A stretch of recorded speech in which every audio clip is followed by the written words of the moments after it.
हाँ जी बेटा, पहले हम हिंदी असाइनमेंट डिस्कस करेंगे, इसके साथ साथ हमारा जो पदबंध टॉपिक है इसकी रिवीजन भी हो जाएगी। तो सबसे पहले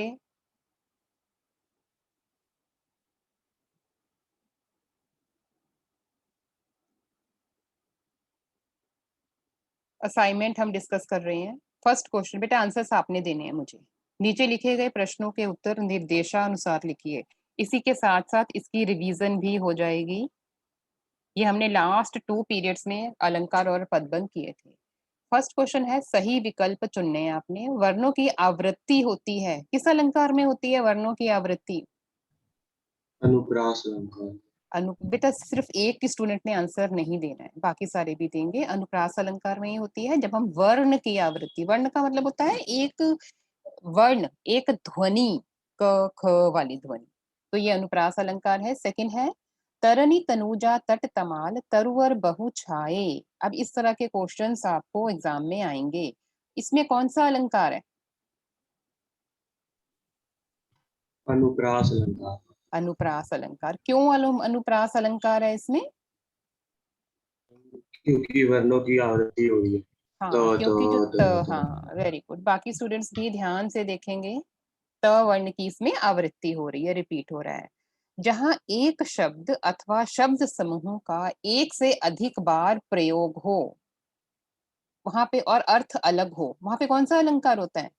रूपक अलंकार। हाँ, वहां पे यमक अलंकार होता है। हमने रूपक अलंकार अभी नहीं किया है, हमने सिर्फ 2 अलंकार किए हैं, अनुप्रास और यमक, तो वहां पे यमक अलंकार होगा।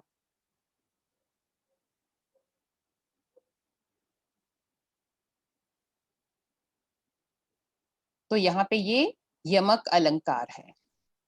देन है, खग कुल कुल सा बोल रहा किस लय का अंचल डोल रहा। यहाँ पे कौन सा अलंकार है? यमक अलंकार। यमक यमक अलंकार। यमक अलंकार। क्यों यमक अलंकार है यहाँ पे? कुल कुल शब्द बार बार रिपीट हो रहा है। हाँ, क्योंकि आवृत्ति हुई है क शब्द की। तू मोहन के उर्बसी हुए उर्बसी समान। यहाँ पे कौन सा अलंकार है? यमक अलंकार। क्यों अलंकार है यमक यहाँ पे बच्चे? शब्दों की आवृत्ति। उर्वशी उर्वशी। हाँ, उर्वशी उर्वशी 2 बार आया हुआ है ये, और दोनों बार इसका अर्थ अलग अलग है। मुदित महीपति मंदिर आए, यहाँ पे कौन सा अलंकार है? अनुप्रास। अनुप्रास। अनुप्रास अलंकार, क्योंकि यहाँ पे म वर्ण की आवृत्ति हो रही है, म वर्ण रिपीट हो रहा है। तो इसी तरह के क्वेश्चंस आपसे पूछे जाएंगे। नेक्स्ट टॉपिक है पदबंध। अब ये पदबंध, ये मैंने आपको बताया था, फटाफट इसके आंसर्स देने हैं मुझे। कभी असत्य न बोलने वाले व्यक्ति देश के गौरव होते हैं, ये कौन सा पदबंध है? सबसे पहले जब हम पदबंध में हाँ, जब हम आंसर देंगे, जब भी हम आंसर देंगे तो आपने ये बात ध्यान रखनी है कि लास्ट वर्ड जो भी अंडरलाइन किया गया है उसका लास्ट वर्ड क्या है। ये देखो, व्यक्ति है ना लास्ट में। अब व्यक्ति शब्द क्या है? संज्ञा है, सर्वनाम है, विशेषण है कि क्रिया है?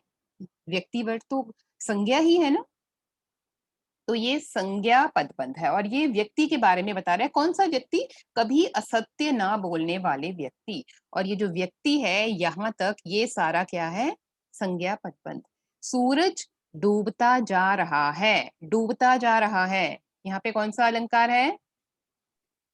क्रियापद क्रिया बंध। क्रिया हाँ, पदबंध। क्रिया पदबंध, क्योंकि यहाँ पे कोई काम हो रहा है, क्रिया हो रही है ना, तो ये क्रिया पदबंध है। बाहर से आए यात्रियों में कुछ, जहां तक लिखा हुआ है ना वहां पर अपना स्ट्रेस देना है आपने, अपने आप आपके पास आंसर क्लियर कट आ जाएगा। बाहर से आए यात्रियों में कुछ शाकाहारी हैं। अब ये देखो, ये जो कुछ शब्द है ये क्या है?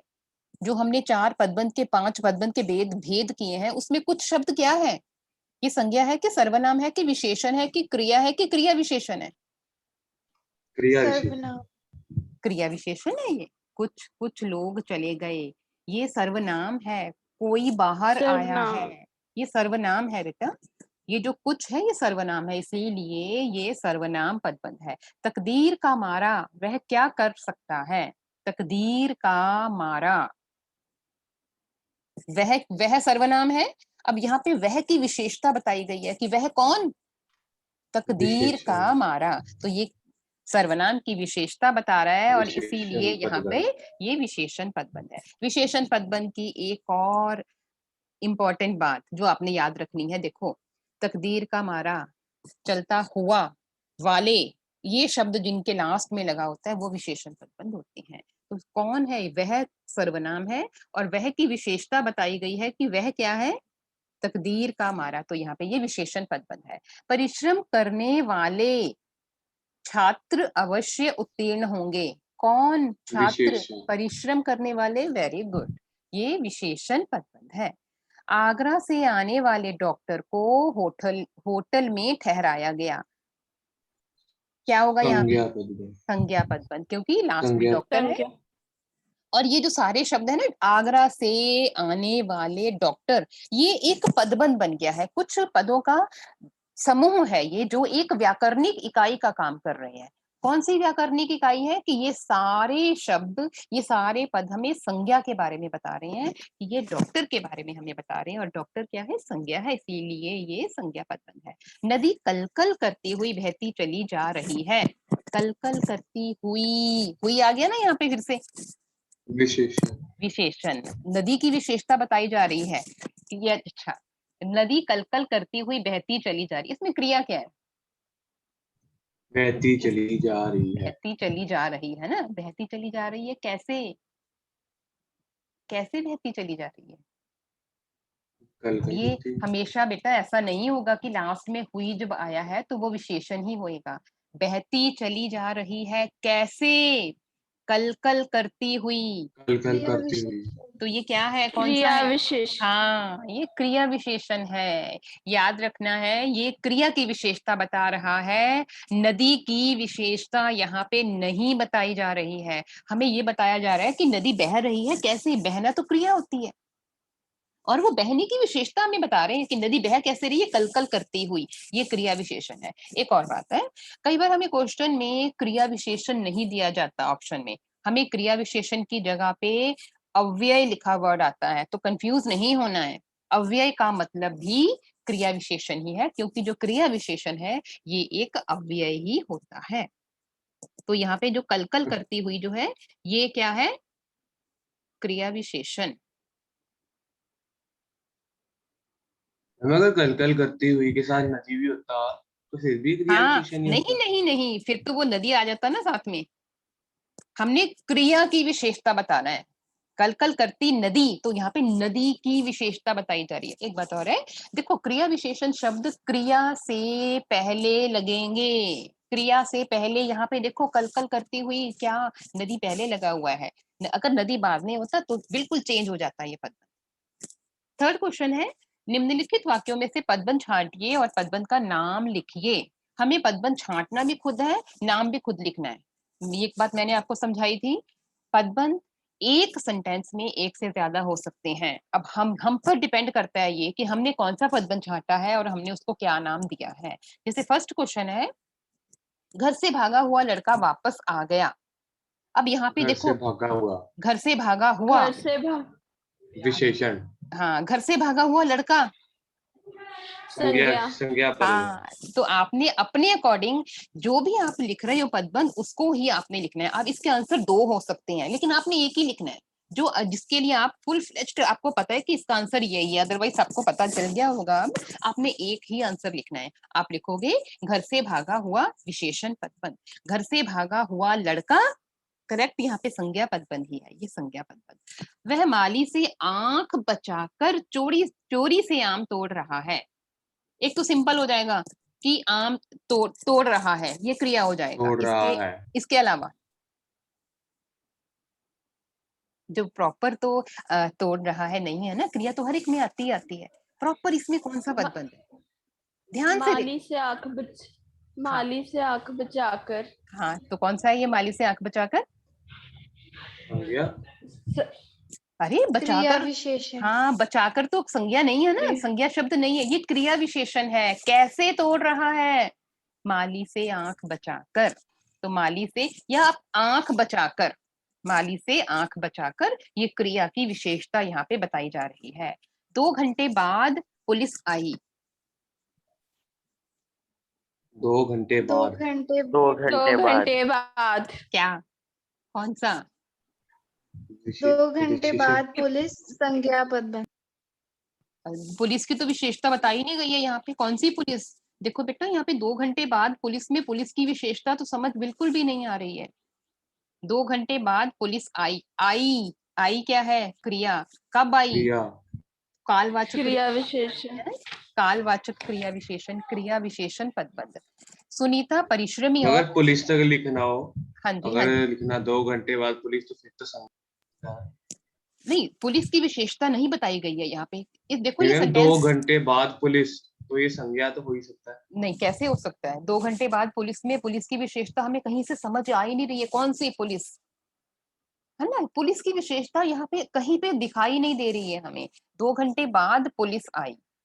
पुलिस आई, आई यहाँ पे क्रिया है, लेकिन कब आई? 2 घंटे बाद। ये आई कब? ये कालवाचक क्रिया विशेषण है, ये अव्यय है। 2 घंटे बाद। नेक्स्ट है, सुनीता परिश्रमी और होशियार लड़की है। परिश्रमी, ओके, बताओ कौन, क्या लिखा है इसमें आपने? परिश्रमी और होशियार विशेषण। परिश्रमी और परिश्रम। देखो, परिश्रमी और होशियार लड़की, लड़की हमने लास्ट में लिखा है तो ये संज्ञा बन जाएगा। अगर हम लिख रहे हैं परिश्रमी और होशियार, तो परिश्रमी और होशियार तो, हाँ, तो ये विशेषण है। विशेषण। हाँ, बिल्कुल सही। 5th is also very confusing. पिछले दिनों की अपेक्षा आज ठंड अधिक है। पिछले दिनों की अपेक्षा। हाँ, कौन सा है ये? विशेषण। पिछले दिनों की अपेक्षा आज ठंड अधिक है। ये अगेन देखो, देखो बेटा, ठंड अधिक है ना, ये क्रिया है। क्रिया विशेषण। हाँ, ये क्रिया विशेषण है। ठंड अधिक है कैसे? पिछले दिनों की अपेक्षा। ये क्रिया विशेषण है या ये अव्यय है?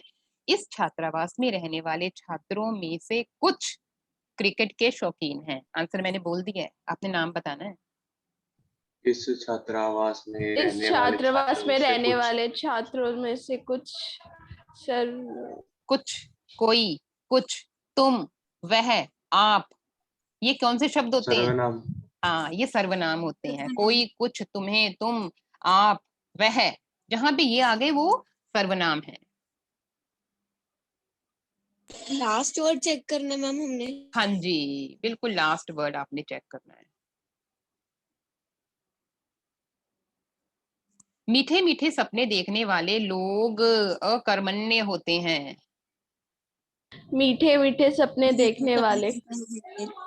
देखने वाले, विशेषण। हाँ, मीठे मीठे सपने देखने वाले विशेषण। मीठे मीठे सपने, मीठे मीठे मीठे सपने मीठे, देखने वाले लोग। हाँ, देखने वाले लोग संज्ञा हो जाएगा। मीठे मीठे, मीठे मीठे, क्रिया विशेषण। अरे मीठे मीठे, मीठे विशेषता बता रहा है बेटा, विशेषण। है ना? मीठे मीठे तो विशेषण शब्द होता है, तो मीठे मीठे क्या हो जाएगा?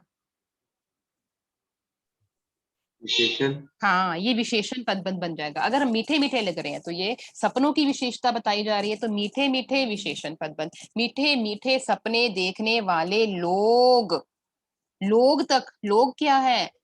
संज्ञा। हाँ, तो ये मीठे मीठे सपने देखने वाले लोग तक ये संज्ञा पदबंध है। मुझे सुनाई लिखना पड़, तो एक ही है ना। हाँ जी, लिखना एक लिखना ही तो है। एक ही होता है। एक एक एक, सिर्फ एक, जिसके लिए आप डेफिनेटली श्योर हो वही लिखना है। मुझे सुनाई पड़ रहा है। पढ़ रहा है। पढ़ रहा है। क्या पढ़ रहा है? सुनाई भी तो क्रिया ही है ना, सुनाई भी तो क्रिया ही है ना। पढ़ रहा है क्या? सुनाई पढ़ रहा है, ये क्रिया है। एक जो काम तो सुनाने का हो रहा है ना यहाँ पे, सुनाई पढ़ रहा है, ये क्रिया है। मुझे एक सुंदर मजबूत लाल पेंसिल चाहिए। अब ये बताओ। एक सुंदर एक सुंदर मजबूत लाल मजबूत लाल। पेंसिल संज्ञा।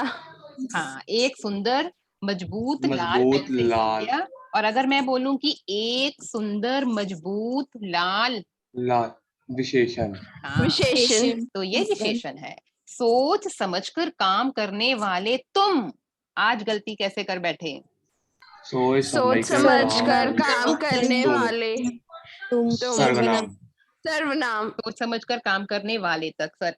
अरे काम करने वाले विशेषता बताई गई है यहाँ पे, ये विशेषण है। और अगर हम तुमको इंक्लूड कर देंगे एग्जैक्ट इसमें तुम तक बनता है। तुम सर्वनाम है तो सोच समझकर काम करने वाले तुम, ये पूरा का पूरा सर्वनाम पदबंध है और यही बन रहा है इसमें। सोच समझकर काम करने वाले तुम, ये है पदबंध।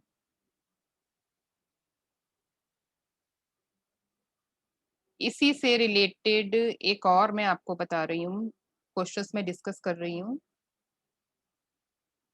मैम पदबंध की रिवीजन करवा दो।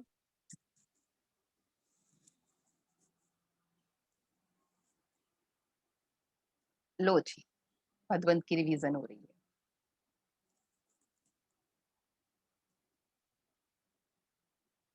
शब्द, पद और पदबंध, है ना, यही हम करते हैं जब हम पदबंध करते हैं। ये हमने पदबंध करना है, लेकिन पदबंध करने से पहले हमें शब्द पता होना चाहिए और पद क्या होता है ये भी हमें पता होना चाहिए। अर्थपूर्ण वर्ण समूह को हम शब्द कहते हैं, है ना, जिसका कोई अर्थ निकले। हम अर्थपूर्ण वर्ण जो मिलाकर जब हम बना देते हैं उसका समूह, तो वो शब्द बन जाता है। कोई भी शब्द, अलमारी, पंखा, रसोई, ये सारे शब्द हैं। यही शब्द जब वाक्य में प्रयोग हो जाते हैं तो वो पद कहलाते हैं। कमरे में पंखा चल रहा है, पहले तो पंखा अकेला था, वो शब्द था, लेकिन जब हमने पंखे को वाक्य में प्रयोग कर दिया तो वो बन गया पद। अब नेक्स्ट में देखो पदबंध, पदों का समूह, बहुत सारे पदों का, पद वही होंगे ना जो वाक्य में प्रयोग होंगे, तो पदों का समूह जिसका एक अर्थ निकलता हो, जो एक व्याकरणिक इकाई का काम करते हैं, उसे हम पदबंध कहते हैं। शब्द का स्वतंत्र प्रयोग हो सकता है, कहीं पर भी हम सब शब्द लिख सकते हैं, लेकिन पद का स्वतंत्र प्रयोग नहीं होता। ये वाक्य में ही इसका प्रयोग होता है, वो पद बन जाएगा। और इनका भी अस्तित्व वाक्य में ही होता है, पदबंध भी हम वाक्य में ही लिखते हैं। शब्दों जो है, ये शब्द होते हैं, ये पदों का निर्माण करते हैं, शब्दों से ही पद बनती है ना, और पदों से पदबंध बनते हैं, और पदबंधों से उपवाक्य बनते हैं। शब्द बन गया, शब्द से पद बन गया, क्योंकि हमने उसको वाक्य में प्रयोग कर दिया। बहुत सारे पदों को हमने एक वाक्य में लिया है जो एक इकाई का काम करने हैं, व्याकरणिक इकाई का, वो बन गया पदबंध। निरंतर बहता जल पवित्र होता है। अब इसमें जल ये शब्द है, ये अकेला अगर जल लिखा है तो ये शब्द है। निरंतर बहता जल पवित्र होता है, ये सारे के सारे क्या हैं, अगर हम इसको पद के अकॉर्डिंग देख रहे हैं तो ये पद है। लेकिन जब हम इसको पदबंध के रूप में लिख रहे हैं तो निरंतर बहता जल, निरंतर बहता जल, ये एक जल के बाद, निरंतर बहता जल जो है ये एक व्याकरणिक इकाई का काम कर रहे हैं, ये व्याकरण के नियमों में बंध गया है। पद वो पद में भी गया था, बंध तो नियमों में वो पद में भी बन गया था, लेकिन यहाँ पे ये तीनों के तीनों शब्द निरंतर बहता जल एक ही व्याकरणिक इकाई का काम कर रहे हैं, और वो है जल, पानी, संज्ञा, इसीलिए ये पदबंध है। मैम पवित्र होता है कोई नहीं बन सकता जी बेटा, जो इस सेंटेंस में निरंतर बहता जी जल पवित्र होता है, होता है तो पवित्र होता क्रिया, है। पवित्र होता है तो ये तो बन ही जाएगा ना, लास्ट में क्रिया है, क्रिया हमेशा लास्ट में होती है, तो यहाँ हम एक ना एग्जांपल देने के लिए लास्ट वाला भी नहीं मैम फिर आ पवित्र सकता है। आएगा साथ में, पवित्र की सिर्फ होता है लिखना है। निरंतर बहता जल पवित्र होता है, पवित्र क्या होता है? अच्छा आप मुझे बताओ कि अगर हम पवित्र को लिख रहे हैं, पवित्र संज्ञा है, सर्वनाम है कि विशेषण है? पवित्र का मतलब कि वो पवित्र विशेष। होता है। हाँ, तो वो हम पवित्र को हटाएंगे ना, उसमें से हटा के ही बनाएंगे, पवित्र तो विशेषण है। मैम फिर जब ऐसे लास्ट में फिर पता कैसे चलेगा कब क्रिया विशेषण है और कब सिर्फ वाक्य पर क्रिया ही है? डिपेंड करता है, आप उस वाक्य को बार बार पढ़ो, जब आप उस वाक्य को पढ़ोगे तो आपको पता चल जाएगा कि इस वाक्य में ये क्रिया है कि विशेषण है कि सर्वनाम है। निरंतर बहता जल पवित्र होता है, अब पवित्र तो होता है, लेकिन पवित्र होता है ये क्या है, ये क्रिया के बारे में हमें ये बताया जा रहा है। निरंतर बह, एग्जैक्टली इसमें पदबंध क्या है, निरंतर बहता जल, क्योंकि जल की विशेषता बताई गई है, लेकिन जल लास्ट में रहते हैं, निरंतर बहता, तब ये क्या बन जाएगा, विशेषण। हाँ तब ये विशेषण बन जाएगा। अगर हम जल लगा देंगे इसके साथ तो ये क्या बन जाएगा, संज्ञा। तो ये संज्ञा बन जाएगा। अब फर्स्ट क्वेश्चन देखिए, यहाँ पे 4 ऑप्शंस आपके पास ऑलरेडी हैं, मैं सारे तो नहीं क्वेश्चन हो पाएंगे, लेकिन जितने हो पाएंगे इन शॉर्ट हम वो करेंगे। मुख से उच्चारित होने वाली सार्थक ध्वनि क्वेश्चन मैं पढ़ रही हूँ, आपका आंसर अपने आप क्लियर हो जाना चाहिए। उच्चारित होने वाली सार्थक ध्वनि, ध्वनि क्या होती है? जो हम कोई भी वर्ण हम बोल रहे हैं तो उसको हम क्या बोलेंगे? वो वर्ण होता है। एक शब्द की भी छोटा रूप होता है, वो वर्ण होता है। विकारी और अविकारी शब्द हमने पदबंध में ही किए थे। विकारी और अविकारी शब्द ये हमने पदबंध में ही किए थे। विकारी शब्द वो होते हैं जिनमें चेंज हो जाता है। विकारी शब्द याद रखो कौन कौन से होते हैं? संज्ञा, सर्वनाम, विशेषण, क्रिया, ये 4 विकारी शब्द होते हैं। और अविकारी क्रिया विशेषण, संबंध बोधक, देन समुच्चय बोधक और विस्मयादि बोधक, ये अविकारी शब्द हैं। अब विकारी शब्द कौन सा है? अव्यय, सर्वनाम, संबंध बोधक, समुच्चय बोधक। सर्वनाम। हाँ, सर्वनाम शब्द विकारी शब्द है। वाक्य में प्रयुक्त होने वाले शब्द क्या हैं? जब वाक्यों में शब्द पद। प्रयुक्त हो जाते हैं तो वो क्या बन जाते हैं? पद। पद बन जाते हैं। मोहन ने कुत्ते को पुचकारा। अब कुत्ता, यहाँ पे ये शब्द क्या है? रेखांकित शब्द क्या है? कुत्ते। पद। पद। वो तो हमें अंडरलाइन किया ही हुआ है ना, लेकिन ये क्या है? Yes. शब्द, हाँ ये पद है क्योंकि पद। ये, हाँ क्योंकि ये वाक्य में प्रयोग हो गया है। मेरा प्रयाग में रहने वाला मित्र कल आएगा। अब इसको जो अंडरलाइन किया हुआ है ये क्या है? Yes. मेरा, पदबंध। हाँ संज्ञा। ये पदबंध है। ये ना तो वाक्य है, ना शब्द है, ना पद है। वाक्य में प्रयोग के आधार पर शब्द के कितने रूप होते हैं? 2 रूप होते हैं, विकारी और अविकारी। आकाश में तारे टिमटिमा रहे हैं। अब तारे शब्द क्या है? तारे शब्द क्या है? पद। हाँ ये पद है। पद। बिना देखे, हाँ वेरी गुड। तुम अपने घर चले जाओ। तुम, पद। सर्वनाम। ओके, हाँ सर्वनाम। ये संज्ञा शब्दांश है, सर्वनाम है कि अव्यय है। ये शब्द और पद हम ऑलरेडी कर चुके हैं। शब्द और पद का प्रमुख अंतर क्या है ये भी हम कर चुके हैं। ओके, ये क्वेश्चन देखो एक बार। शब्द और पद में प्रमुख अंतर है। शब्दों, ये हाँ, शब्दों से वाक्य बनता है और पदों से पदबंध। वर्णों का समूह शब्द है और वाक्य में प्रयुक्त शब्द पद हैं। वर्णों का समूह पद है और वाक्य में प्रयुक्त शब्द पदबंध है। वर्णों का समूह शब्द है और शब्द कोश में प्रयुक्त शब्द पद है। करेक्ट आंसर क्या है इसमें? कंफ्यूजिंग है ये। बी। सेकंड वाला, वर्णों का समूह शब्द है और वाक्य में प्रयुक्त शब्द पद है। वेरी गुड, बिल्कुल सही है ये। ये हमने ऑलरेडी बेटा डिस्कस कर लिए हैं, हमने सारे के सारे, हमने अपनी पिछली असाइनमेंट में ये कर लिए थे, लेकिन फिर में इनमें से मैं 1-2 आपको पूछ लेती हूँ।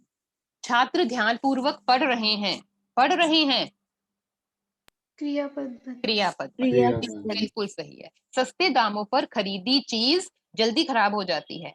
सस्ते दामों पर खरीदी चीज, चीज संज्ञा। संज्ञा पदबंध।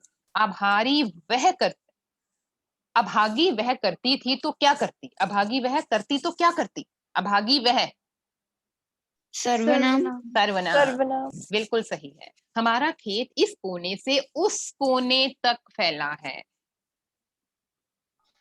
अव्यय पदबंध। हाँ याद रखना है। देख यहाँ पे नया शब्द यहाँ पे आ सकता है। अव्यय का मतलब, अव्यय 4 प्रकार के हमने किए हैं, क्रिया विशेषण, संबंध बोधक, विस्मय आदि बोधक एंड समुच्चय बोधक। क्रिया विशेषण एक अव्यय है। अगर पेपर में ऑप्शन में अव्यय आ जाता है तो इसका मतलब कि ये क्रिया विशेषण है। लोगों की जेब काटने वाला पकड़ा गया। लोगों की जेब काटने वाला, क्रियापद। क्रिया। अरे विशेषण बताई गई, विशेषण। ये विशेषता बताई गई। ये कौन विशेषण। पकड़ा गया? जो लोगों की जेब काटता था, ये विशेषण है। राष्ट्रपिता महात्मा गांधी ने असहयोग आंदोलन शुरू किया। राष्ट्रपिता महात्मा गांधी, संज्ञापद। संज्ञापद। ये हम कर चुके हैं। जो नया है इसमें करने वाला वो मैं आपको करवा रही हूँ। लास्ट क्वेश्चन था यहाँ पे।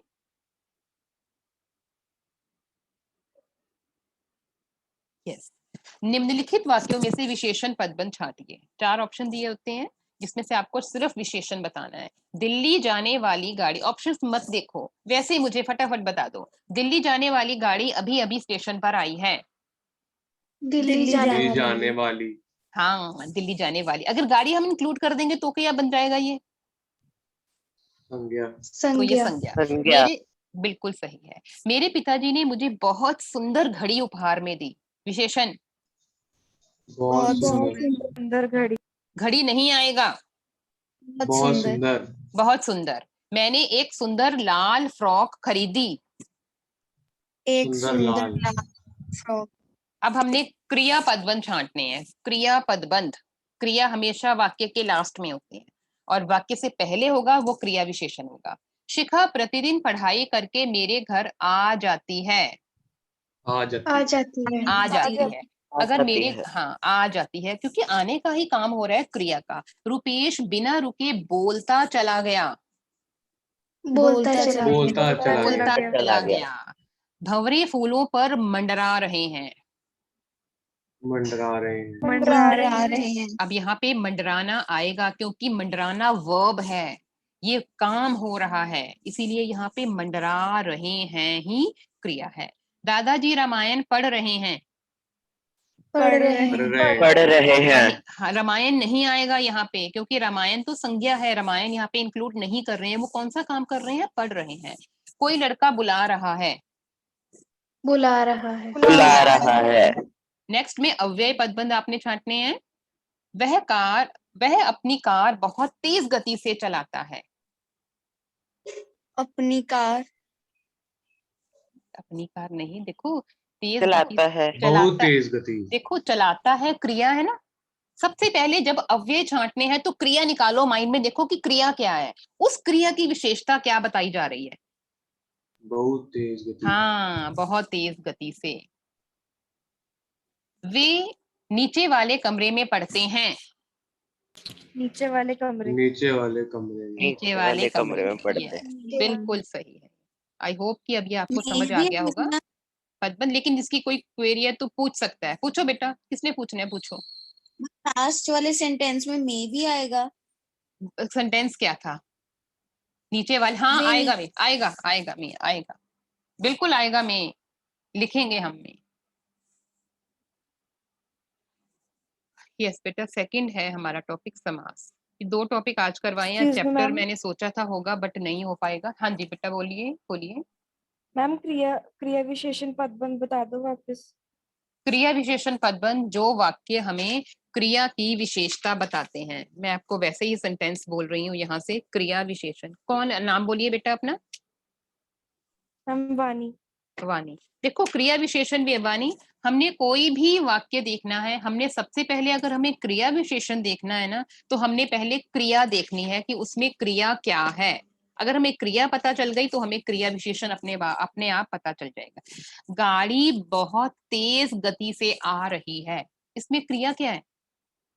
बोलो बहुत बेटा। तेज गति। आ रही है। आ रही है, क्रिया आ रही है। अब आ रही है कैसे, कब, कहाँ, ये क्वेश्चन अपने आप पुट करो। जहां जो वर्ड हमें इसका आंसर दे रहा है वो क्रिया विशेषण है। बहुत तेज गति से आ रही है ना, कैसे आ रही है? बहुत तेज गति से। तो यहाँ पे बहुत तेज गति से, ये क्रिया विशेषण पदबंध बनेगा। हमने क्रिया देखनी है। क्रिया विशेषण के लिए क्रिया के साथ क्वेश्चन पुट करने हैं। कब, कैसे, कहाँ, कितना। जहां हमें ये आंसर मिल जाएंगे वो क्रिया की विशेषता बता रहे हैं और वो सारे शब्द क्रिया विशेषण कहलाते हैं। Clear? Yes ma'am, thank you ma'am. Next topic है समास। समास हमने किए थे। समास क्या होते हैं? समास का मतलब होता है एक संक्षिप्तीकरण, छोटा रूप, किसी चीज का बहुत छोटा रूप बना देना।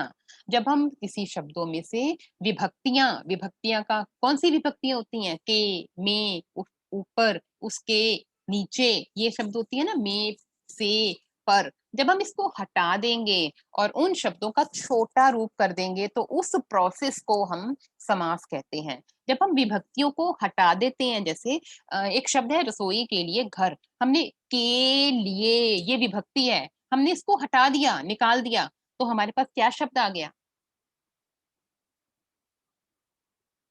रसोई के लिए घर। रसोई घर। हाँ, हमारे पास रसोई घर। हाँ, रसोई घर आ गया ना। हमने रसोई घर एक लाइन बनाई और उसके नीचे लिख दिया कि रसोई घर। ये जो रसोई घर शब्द है ये समासिक शब्द है। ये समासिक शब्द कैसे है, हमने इसका छोटा रूप कर दिया है, हमने विभक्तियां हटा दी तो वो समासिक शब्द बन जाएगा। अगर हम विभक्तियों को लगा देंगे, रसोई के लिए घर, हमने विभक्तियां लगा दी है ना, इंक्लूड हो गई हैं, तो वो बन जाएगा समास विग्रह, मतलब हमने इसको अलग अलग कर दिया है। विद्यालय, विद्यालय एक समासिक शब्द है, जब हमने इसका समास विग्रह करना है, हमने अलग अलग बिखेर देना है इसको विद्यालय को, तो विद्यालय को जब हम अलग अलग लिखेंगे तो क्या बन जाएगा, विद्या के लिए आलय। ये जो के लिए है ये विभक्तियां लगाई गई हैं, जब हम विभक्तियों को लगाना, किसी भी शब्द का छोटा रूप करना, उनको मिलाकर छोटा रूप बनाना ही समास कहलाता है। लेकिन समास कहलाता है, वो शब्द क्या कहलाते हैं, वो शब्द या तो वो समासिक शब्द होंगे या वो समास विग्रह करने वाले शब्द होंगे। हमने शब्दों को लगा दिया, छोटा रूप बना दिया, तो वो समासिक शब्द, हमने हटा दिया तो वो समासिक शब्द, लगा दिया तो वो समास विग्रह। अब ये जो समास विग्रह क्या होते हैं, समास विग्रह मुख्य 6 प्रकार के होते हैं, हमने सिर्फ 2 किए हैं, अव्यय भाव और तत्पुरुष। जब हम कोई भी समास लगाते हैं, ये देखो बेटा, हमने ये समास बनाया विद्यालय, इसमें 2 शब्द हैं, एक तो है ये विद्या और दूसरा संधि करो इसकी, संधि करो इसकी, आलय। आलय। 2 शब्द है ना इसमें, विद्या और आलय। जब भी समास करेंगे उसमें 2 या 2 से अधिक शब्द होंगे। पहला शब्द विद्या पूर्व पद, दूसरा शब्द आलय उत्तर पद, बाद वाला पद। तो ऐसा होता है समास में, कभी कभी पहला पद मेन हो जाता है, कभी और दूसरा गौण हो जाता है, मतलब दूसरा छुप जाता है, कभी कभी दूसरा प्रधान बन जाता है और पहले वाला छुप जाता है। और इसी आधार पर हम क्या करते हैं, हम समास का विग्रह करते हैं। समास का विग्रह का मतलब है कि हम उस समास को 6 प्रकार से इसीलिए बांटते हैं कि कई बार पहला प्रधान हो जाता है, कई बार दूसरा हो जाता है। सबसे पहला है अव्यय भाव और दूसरा है तत्पुरुष समास, 2 ही हमने किए हैं, अव्यय भाव और तत्पुरुष समास। अव्यय भाव समास, इसमें क्या होता है, इसमें पहला पद प्रधान होता है, पहला पद अव्यय होता है, 90% पहला पद क्या होता है, क्या समझाया था मैंने, उपसर्ग होता है, ज्यादातर नहीं लेकिन उपसर्ग 90% होता है। इसका पहला पद अव्यय होता है, जैसे यथाशक्ति, यथाशक्ति का क्या बन जाएगा समास विग्रह, शक्ति के अनुसार। हाँ, यथाशीघ्र, जितनी शीघ्रता से जितना हो। शीघ्र हो। हाँ, प्रतिदिन, देखो प्रति उपसर्ग है, यथा तो नहीं है उपसर्ग, लेकिन यथा हर एक एक दिन। अव्यय है। ये शब्द यथाशक्ति, यथाशीघ्र कभी भी चेंज नहीं होते, ये कभी भी चेंज नहीं होते हैं, इसीलिए इनको अव्यय कहा जाता है। यथा विधि, विधि के अनुसार, प्रतिदिन, प्रति पहला अव्यय बन गया और इसने दिन को भी हर अव्यय दिन। ही बना दिया। हाथों हाथ, हाथ ही हाथ में, फटाफट हाथों हाथ, रातों रात, रात ही रात में, बीच हर बीच, रात। हाँ बीचों बीच, ठीक बीच में, साफ साफ, बिल्कुल साफ, क्लियर, आमरण, मरने तक, मरने तक। भर पेट, पेट भरकर, ये भर है ये उपसर्ग है, आ उपसर्ग है, अनु उपसर्ग है, निर पेट उपसर्ग भरने है। तक नहीं लिख सकते, पेट भरने तक नहीं लिख सकते, भर पेट। भर पेट, पेट भरकर नहीं, भर पेट तो पेट भरकर ही होगा ना इसका, हम इसका अर्थ भी अगर देख लेंगे तो भरने तक नहीं हो, मैंने भर पेट, पेट भरकर खाना किया, ऐसे ही बोलते हैं ना, इसको ऐसे ही लिखेंगे।